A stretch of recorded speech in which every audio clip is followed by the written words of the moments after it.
What's up, positive bitches? How are we doing today? If you're hearing this episode, then you are meant to be here, so keep listening. On that Bitches Positive podcast, sometimes we will laugh. Other times, baby girl, we're gonna cry. But we will always walk away feeling our most empowered, positive bitch self. That is babe in true connection with herself. On this podcast, we unbecome who we are not so we can fully step into exactly who we came here to be. For this month of February, yep, I did point to you, February, yep, we are talking about self-love. And no, not that mumbo jumbo self-love that we see in mass media. Oh, just love yourself. You still binge? Just love yourself. You want to have an inner critic in your ear all day? Just love yourself. Oh, you're going to keep allowing toxic people into your life? Just love yourself. Oh, you hate yourself? Just love yourself. Yeah, as it turns out, self-love is a lot more than just saying love yourself. And it's really hard to love ourselves when we're engaging with maladaptive coping mechanisms. It's really hard to love ourselves when all we do is tell ourselves how terrible we are. Last week, we talked about how to forgive ourselves for the behaviors that maybe kept us a little bit stuck. And we really came to the realization that even though these are behaviors and vehicles we don't want to bring into our present and our future, those behaviors may have been the thing that was literally keeping us afloat. If you haven't listened to last week's episode, go back because that is truly the foundation for today's episode, where we're going to be talking about how to create safety in ourselves and in our reality. You are the altar, you are not the sacrifice. So it's time we stop sacrificing our safety, our wants, our desires for other people. Remember, when someone asks us, what do we bring to the table? We say, no, baby. I'm the whole entire temple. What are you bringing to my altar? You are the altar. You are not the sacrifice. I think especially as women, it can be for everybody, but especially as women, we really do learn sacrifice yourself for your partner, your husband, your boyfriend, your kids. That is no way to live. We know every single time we go onto an airplane, what do they say? Put your mask on before you help another. You have to make sure you're filling up your own cup so you can overflow into others. But if you don't fill yourself up, it's going to be a drought season. Let me tell you that. Before we get into it, a couple of announcements. If you're not yet following me on Instagram at Vibin with CiiCii, follow me there for daily tips and tricks on how to activate and stand in your magnetic energy. If you're going through a breakup, please, for yourself, join the 21-day breakup glow up challenge. In this challenge, and by the way, all these links will be in the show notes, but it's also in my bio on Instagram. In this 21-day breakup glow up challenge, I will hold your hand for 21 days and guide you through how to refocus on you, how to stand back in your power, how to reclaim that energy, how to remove soul ties with exes. You will quite literally glow up from the inside out. I've been getting so many DMs recently because Valentine's Day is coming up. Give yourself the gift of self-focus and magnetic energy and join the challenge.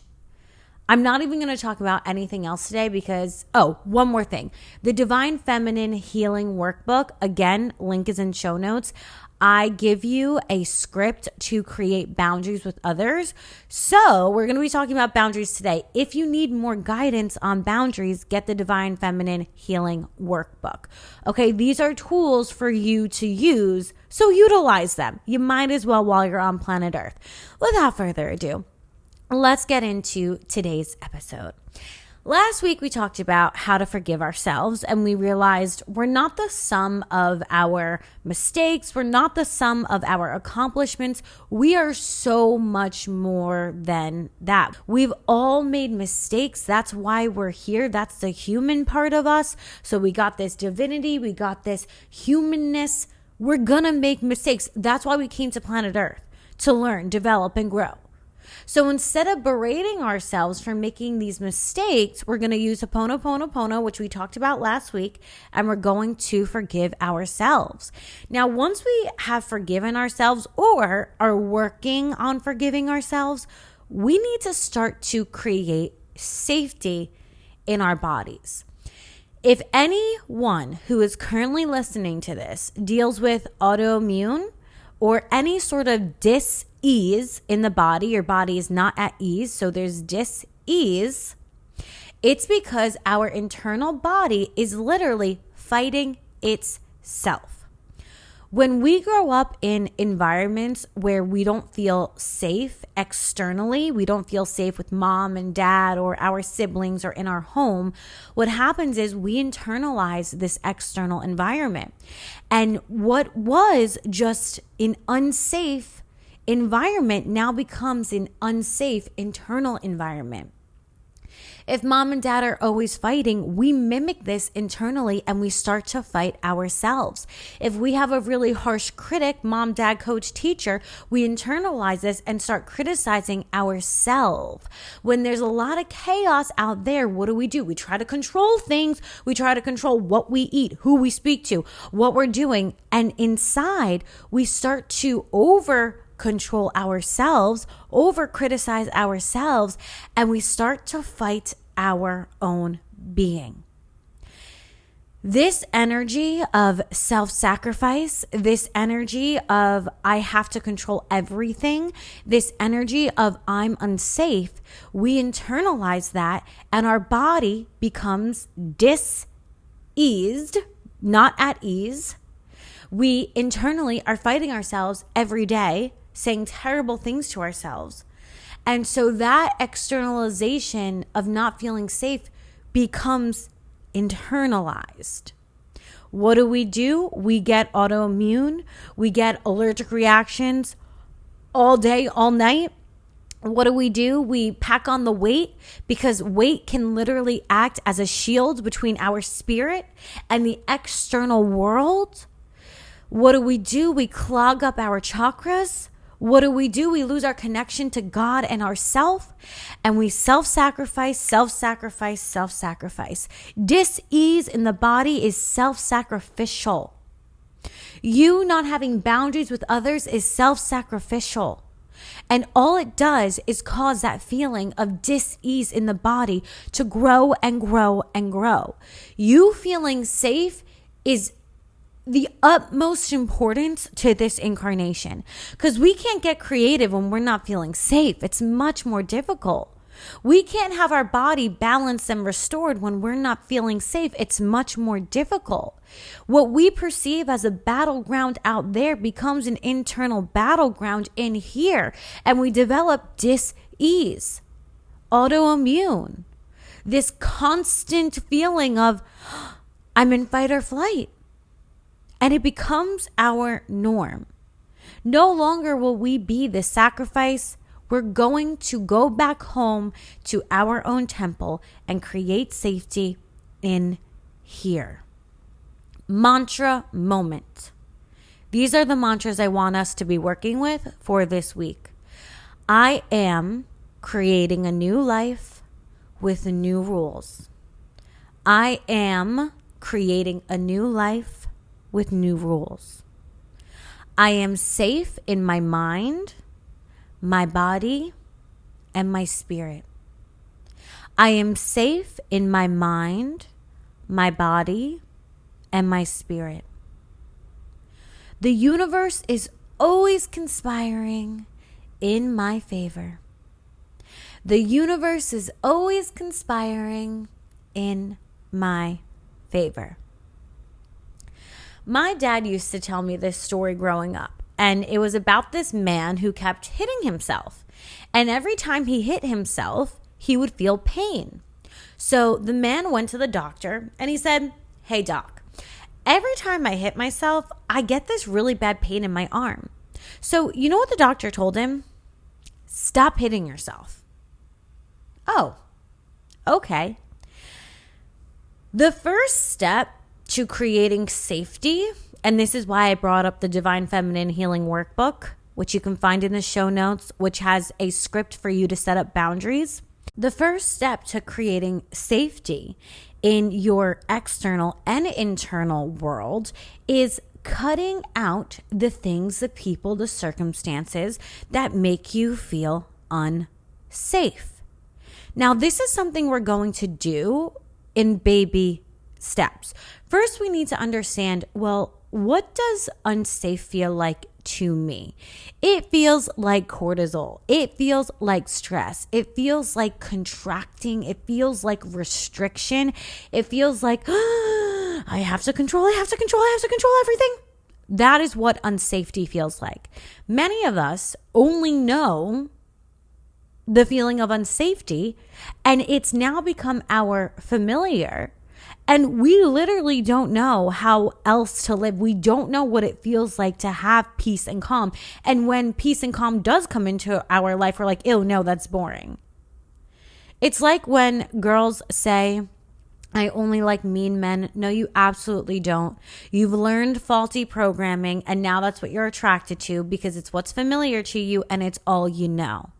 So yeah, there might be a learning curve here, but guess what? You're smart enough. You're listening to this episode. You're getting the information because your inner being has guided you here and you're ready to make changes. So no doubting ourselves. I can't do that. It's too hard. Blah, blah, blah, blah, blah. No. You're getting this information because you're ready to receive it. Stop sleeping on yourself. We have no time for that, okay? We're going to start removing the people, the places, the circumstances that make us feel literally ill. Now, some of us know the people that I'm referring to. We know, oh, the friend who's always talking bad literally about everyone who makes me so stressed out. Betsy's gotta go. That person that you're dating, Tom, who always makes you feel like, am I good enough? Am I good enough? Am I good enough? Go. He's got to go. These people are not worth you creating dis-ease in your body. They are not worth you feeling stressed 24/7. They are not worth you self-sacrificing. So we're going to remove the people, places, circumstances that make us feel stressed out. If you're not sure if something makes you stressed out or not because you're like, CiiCii, this is all I've ever known. I have no idea what peace feels like. What do? I want you to get a mood or an emotion notebook, and after you go to your friend's house or you go out on a date or you go to even your job, which probably will stress you out here and there.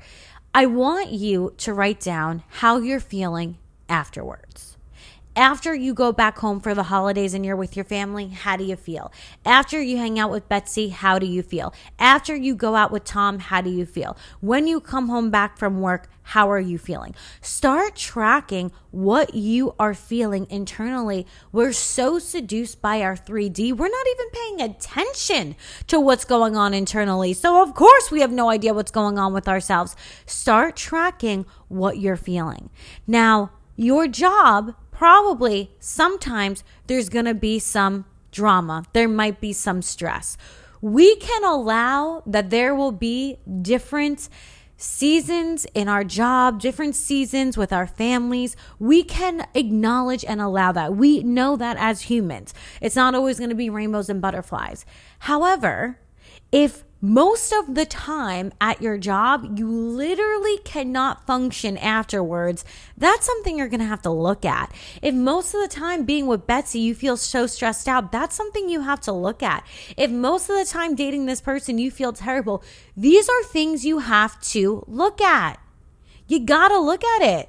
Because what are we doing? What are we doing here?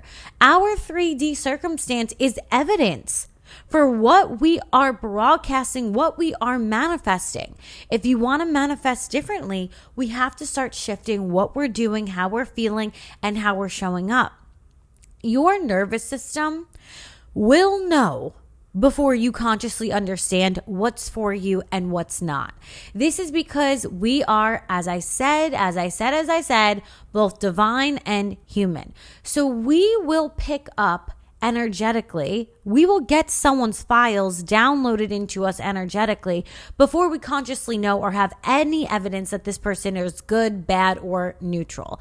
That's why when we go out and for some reason we just don't like that new girl, or for some reason we just don't like that guy, he's creepy, we don't have evidence, but we just know, it's because we're picking up on their energetic files and we're tuned into ourselves enough to know that, oh, this is my intuition speaking. Pay attention to your body. And if that literally means writing down how you feel after all of these different circumstances, write it down. And the more you tune into you, the more you will understand your own internal cues. And the more you'll understand, this is for me, this isn't for me. This is for me, this isn't for me. But you have to start somewhere. And now once you understand, oh, this is for me, this isn't for me, you actually have to take aligned action and follow through on your intuition. And the more you say, intuition, I hear you, my body feels stressed, I'm going to acknowledge you and take action and cut this person out of my life or remove myself from this situation, the more you take that action, the louder your intuition will get. Now, there is certain seasons where there's going to be divine pressure, okay? Divine pressure, and it's cooking you up to be the star that you've always wanted to be. And I don't want you to get that confused with, no, this thing is a constant stressor. So we need to really pay attention. We really need to separate what is going to sometimes be a divine pressure cooking me up to be my next version of myself, and what has always been a stressful situation and it never gets better and I need to remove myself from it. Let's understand, line up, and label our experience, because our experiences are data for us to further use that contrast to clarify what it is we want and what it is we don't want. If we know, oh, being around family after 5 hours is too much, I can't stay here. Okay, that's information. That's a boundary you need to have. If being around your family at all is too triggering for you, then take some space. Take some space. And I think also I've seen some of my clients do that, where they have this all or nothing mentality. Well, my family causes me to be stressed out, so I'm never speaking to them again. It doesn't have to be I'm never speaking to them again, or they're my best friend and I'm going to glue myself to them for the rest of my life. Honor your seasons. We do it with the moon. I honor when it's a new moon versus a full moon. Okay, honor your own seasons too. Sometimes you're going to need a bigger break from your family than other seasons. I know when I was going through a breakup, I could not be around certain members of my family because they're already too much for me. But on top of the emotions I was already feeling, no way, Jose. So honor where you're at and do what's necessary so you're not self-sacrificing yourself. So if you need to get the notebook and track, what am I feeling? What am I thinking? What is my body doing? Your body will know before you do. So start tracking what your body's trying to tell you. And the more your body tells you something, the more you want to listen and take aligned action.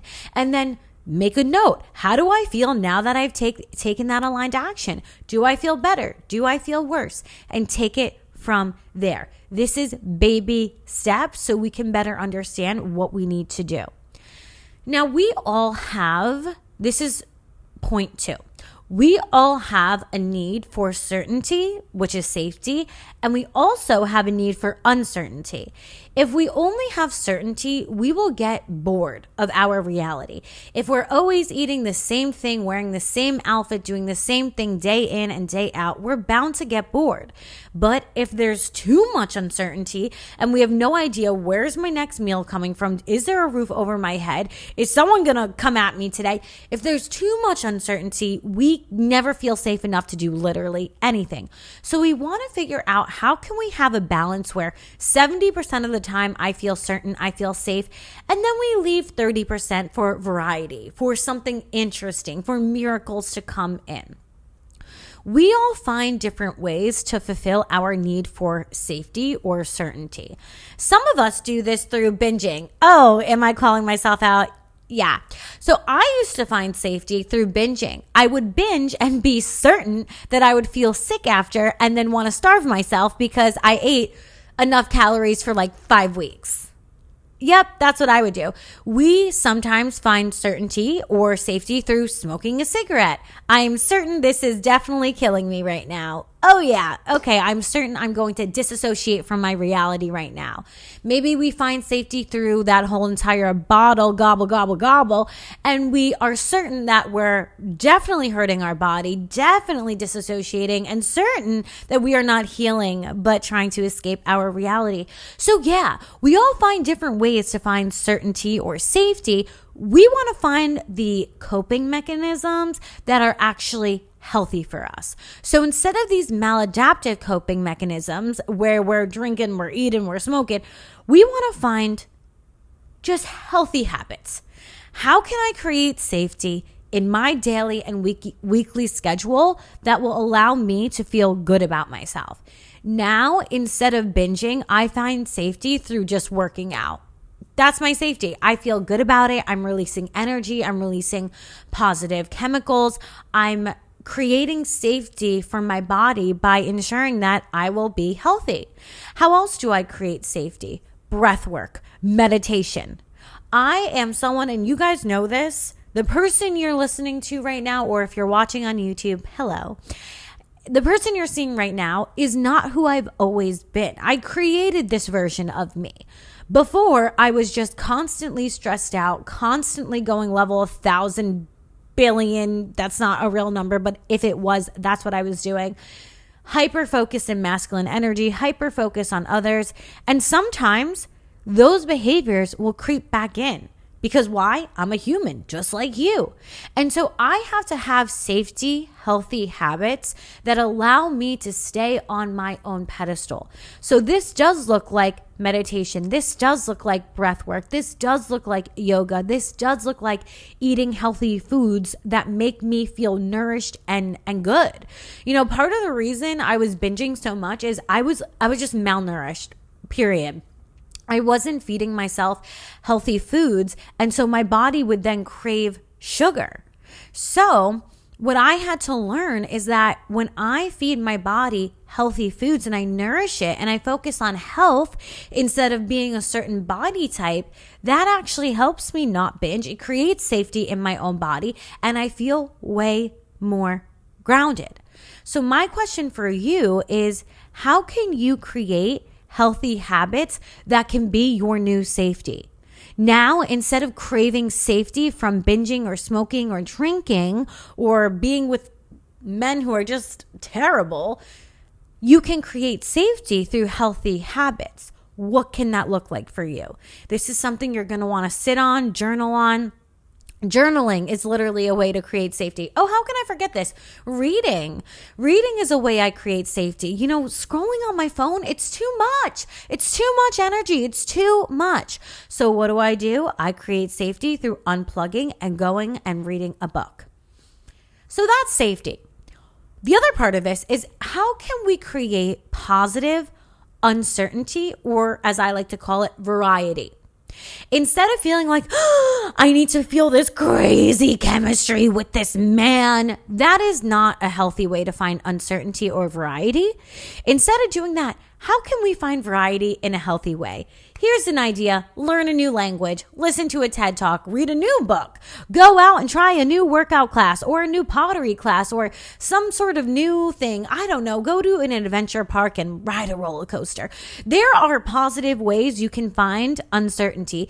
Even taking healthy risk in investing in something, literally anything besides going back to people who are unhealthy for us is a better way. Okay? Any healthy habit where you feel this is exciting. For me, that's traveling to new places.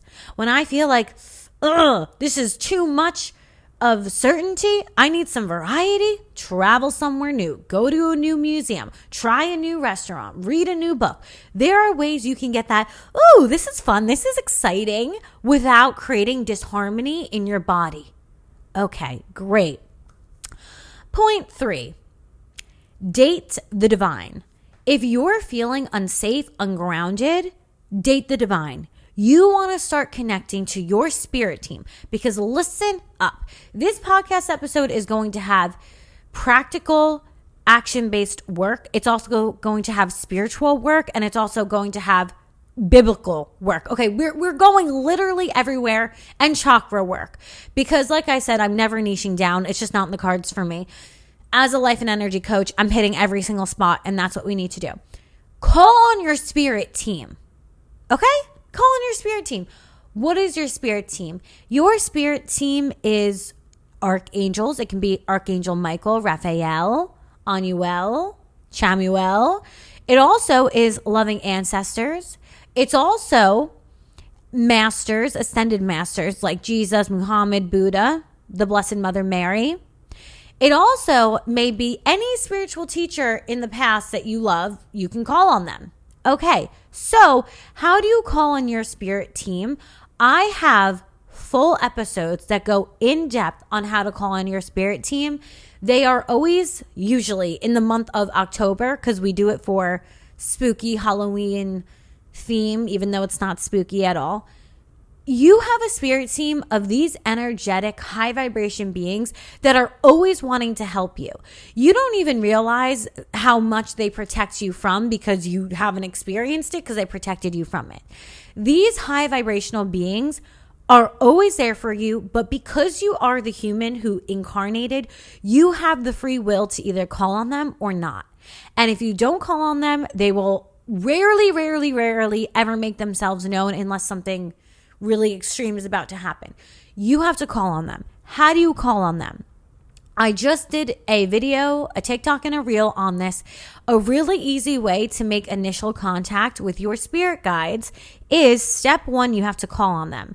And you're not calling on just any energy or any entity because no. Just like there are good and bad people, there are good and bad energies out there. We're not calling on Humpty Dumpty, okay? We're calling on our spirit guides who are in highest vibration. So this is what you're going to say. Highest vibrational healing spirit guides. Highest vibrational healing spirit guides. Connect with me now and give me a message. And you're going to take out a book, extra points if it's an angel book or a Bible, and you're going to open up this book and allow your hand to land on a word. And do this a total of 3 times. And then you will get 3 words. And at first, you might not understand what the words say. I remember the first time I did it, I believe the words were exactly the fascinating. And this was at a point in my life where I felt really unsafe. I felt really uncomfortable with the unknown. I felt really scattered. And I realized, not at first, my conscious mind did not understand what the hell they were talking about. I didn't understand it at first, but when I meditated on it, I realized what they were trying to tell me is exactly, CiiCii. The unknown is fascinating. The unknown is fascinating. CiiCii, when you were a child, you used to look at the world, you used to pick up caterpillars and be in awe about the world that was unknown to you. And now you perceive everything in the unknown as stressful, inconvenient, and scary. What are you doing? Go back to that childlike essence of, wow, the unknown is mystical, and this is where miracles come in, and this is so exciting, and I feel great about this. And I'm in awe about what you will bring to me. Spirit guides show me the best possible outcome every single day. If you want to start this connection to your spirit guides, literally pick out that book and allow them to guide your hand. There's also a plethora of books on angels, and I have episodes on angels as well. You can go through the podcast, look for the October episodes, and meditations as well on YouTube that you can find. But call on your spirit guides. They are wanting to help you. And the first time I ever connected to my spirit guides, I just hysterically cried in public, of course, at this harbor near my house because it was the first time I felt unconditional love like that. And it was a time where I felt very alone and I didn't feel like I had physical support on planet Earth. Everyone's great and all, but I didn't feel like I had physical support. And when I found this support that I didn't know was there, that was in the spiritual realm, I have goosebumps just talking about it, because it was the first time I felt in my life, I can do this. I can go after what I want. I have the support. I am not alone. And it can really help us feel grounded on this planet by knowing that our angels are there. Now, next point. I recently started to read the Bible because I was thinking to myself, well, first of all, I had a dream. Your girl had a dream. I had a dream, and in this dream, I was reading the Bible, and I had all these notes all over it. It doesn't matter. So I said, okay, I got to read the Bible. I got to know what's in this book, okay? I went to Catholic school my whole life, and then I went to a Jesuit college. My parents are two different religions, so I really just ended up being a spiritual human, not really anchored in any religion, but I want to know what's up with the Bible.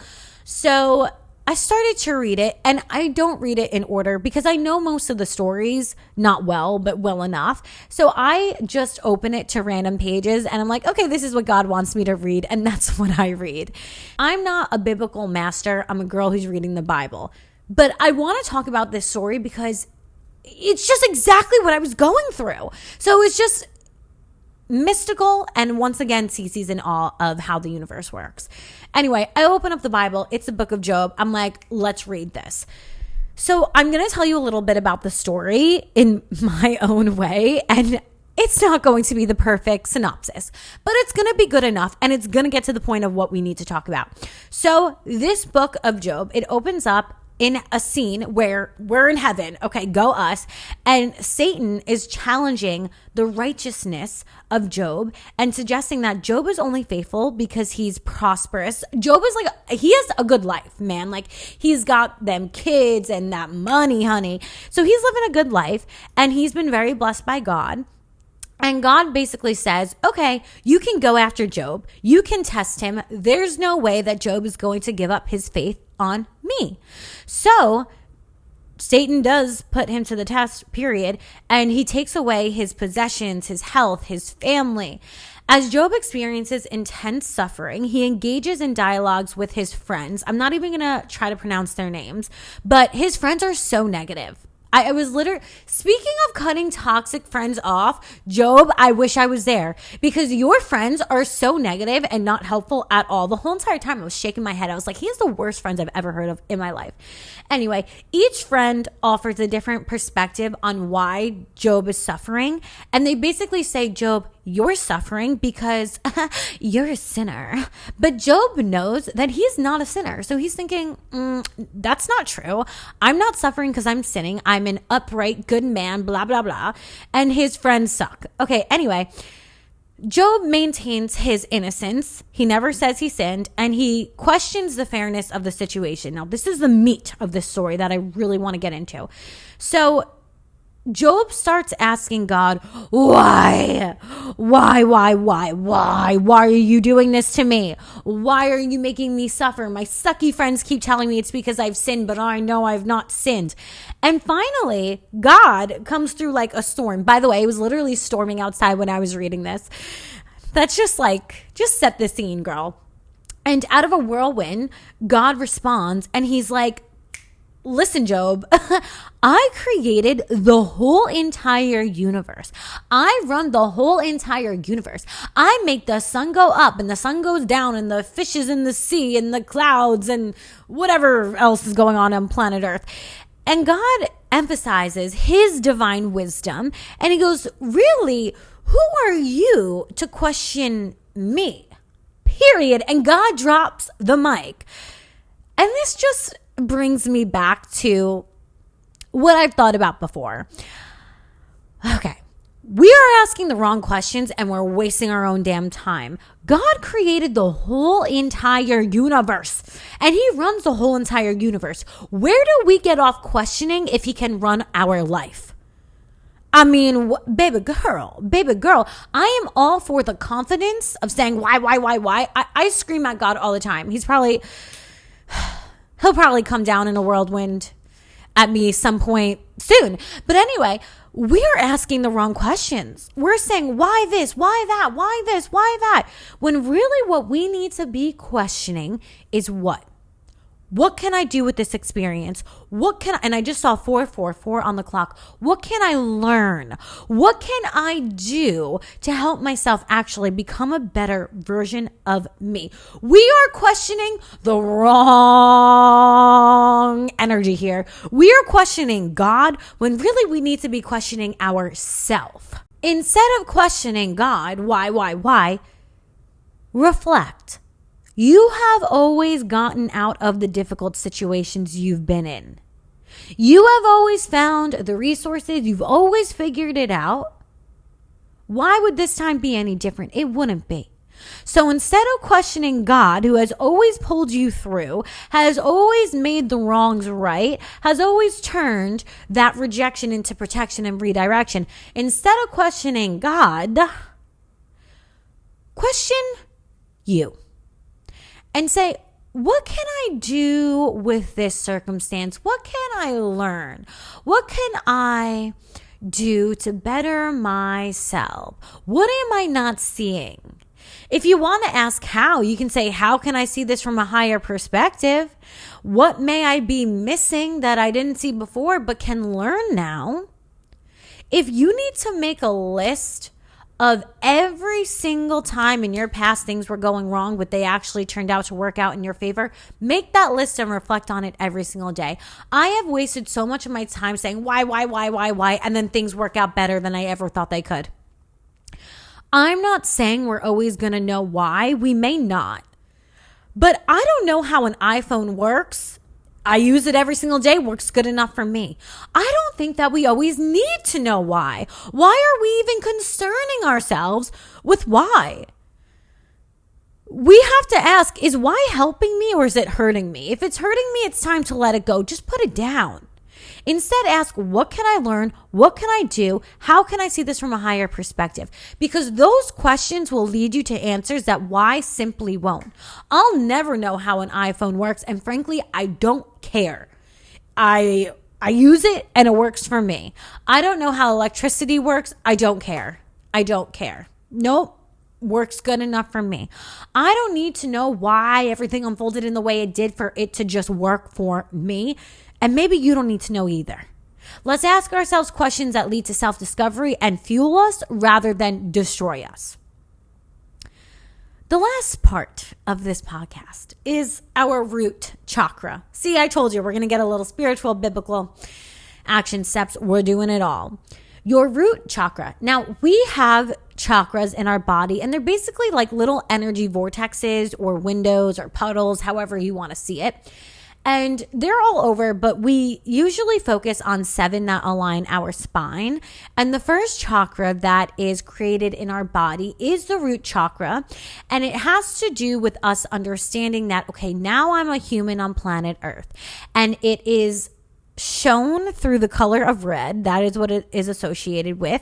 It's at the base of our spine, and it's associated with feeling safe. So when we feel safe and we know that we will be provided for and the resources are there, our root chakra is doing well and it's spinning and it's balanced. But when we feel like I can't trust God, I can't trust the universe, I can't trust that what I need will be provided, our chakra is all clogged up like a clogged up pour.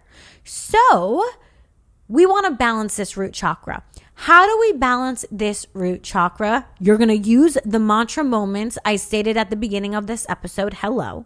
What you're also going to do is specific actions that balance your root chakra that I'm going to tell you right now. Number 1, earthing. Earthing is a technique where you take off your shoes and you walk outside on Mother Earth and you connect to her frequency. You allow her energy to go through the soles of your feet into your body to ground you. The ocean, chef's kiss. Right now I'm in Florida. You know that. I go outside every single day and just allow the ocean's ions to sink into my body and ground me. Walking on earth barefoot is something called earthing, and it helps balance your root chakra. It helps ground your spirit. Being near a natural body of water can do the same thing. Negative ions from the ocean actually create a positive effect on our body. Another thing you can do is get off your phone. I mentioned this earlier in the episode. You on your phone, TikTok, Instagram, all these social medias, I use them. I like them, but I don't spend my time on them because it's too much. I'm a very sensitive, energetic being, and scrolling is too much energy, too much information. You're going to drive yourself into a hole. Get off your phone, go outside, get into nature. You want to connect with something? Read a book. Okay? Because that is way more grounding. Another way to help your root chakra is simply organize and clean the space that you're in. I am someone who likes to listen to something when I'm doing other things.